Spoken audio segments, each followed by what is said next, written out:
presim pak çast sapo të kemi. Mirë, nis me një prezantim që me sa duket zoti Rama ka preferuar vetë t'i bëj piramidës. Together with other 2.2 million Albanians.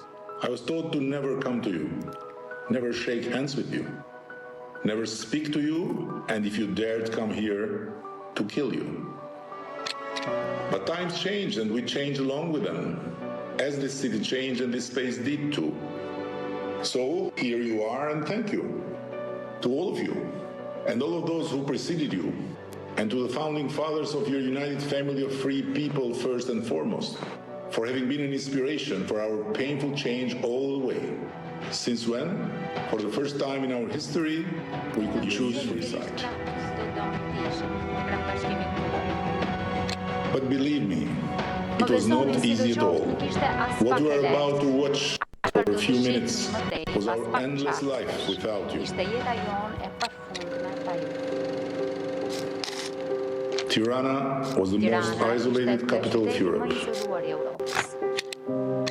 Once an old little town, it became Albania's capital city in 1917, 5 years after our nation declared its independence from the Ottoman Empire.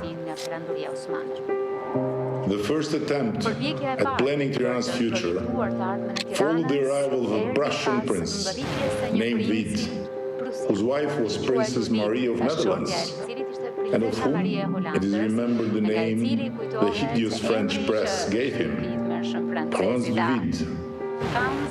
He was picked by the European great powers to calm down the independent Albanians, but couldn't last longer than 6 months. The real planning took off when the Albanian king, a smart guy with no royal blood who started his public career as interior minister, commissioned it to the Italians.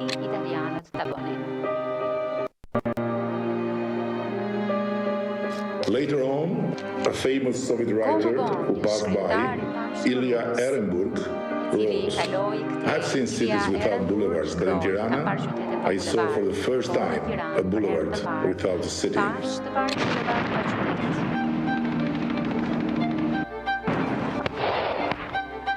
After World War II, Albania fell under the most ruthless communist regime of the entire Soviet Empire. Enver Hoxhën, the Albanian dictator, was an ultra-Orthodox Stalinist who came to power thanks to the support of the Yugoslav communists. Nevertheless, he quickly denounced as treacherous the non-alignment policy of the neighborly communist Yugoslavia and strengthened the ties with Kremlin. After the death of Stalin, he condemned as high treason the new course of the so-called peaceful coexistence with the West, launched by the new Kremlin Tsar, Nikita Khrushchev, and severed ties with Moscow. Albania pledged eternal loyalty to Stalinism and walked out of the Warsaw Treaty, becoming the only country to fight both the American imperialism and the Soviet social imperialism. To him, Enver Hoxhën, you were just the mad dogs of one or the other. The Albanian 1960s and 70s were marked by the devastating influence of communist China's Cultural Revolution. At that horrific time, Albania experienced two shocking waves.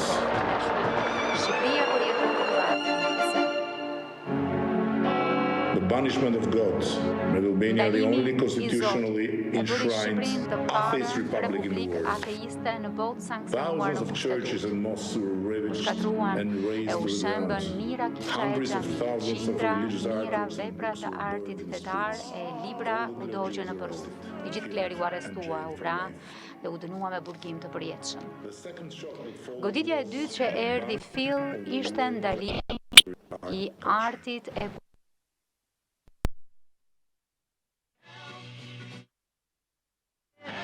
all the music, visual arts, literature, and movies deemed as degenerate modernism were forbidden, and all the rest was filtered through the lens of the so-called Marxist-Leninist critique, from Odyssey to Lenin himself, whose book, What is to be Done, was also barred. Architecture made no exception. No private property or private cars were allowed, not even free movement within the country. Everyone's workplace was decided by the state, which controlled demographics as everything else with an iron fist.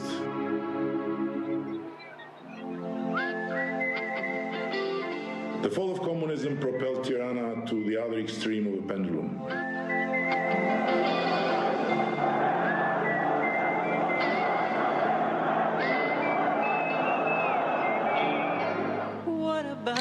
Faced with a massive and rapid demographic change, the capital saw hundreds of thousands of people flocking in and settling in the large agricultural fields surrounding the city.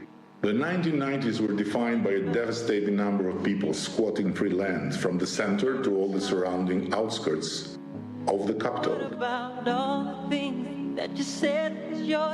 Tirana lost all its parks and green areas. Heaps of trees were cut, and illegal buildings mushroomed everywhere, day and night, year after year. In 2000, when I was elected mayor, the city had a budget of 0.something for capital investments. There were literally only 78 lamps still working in the public lighting network of Tirana, and energy cuts were dominant for years. Collection of municipal taxes amounted to a mere 4%. No other capital city in Europe had to start off from beneath the scratch, like Tirana did. No other city in Europe had to experience the amount of illegal building demolitions Tirana witnessed. More than 10,000 1 to 8-story edifices had to go to leave room for a massive reconstruction of infrastructure and a large replanting of trees. The pyramid, once the pompous symbol of the dictatorship, turned into an abandoned monument, a hideous symbol of all the urban ugliness we grew in. Today, this building is reborn to serve the hopes and dreams of the Albanian youth, while Tirana is working hard every day to become the place to be.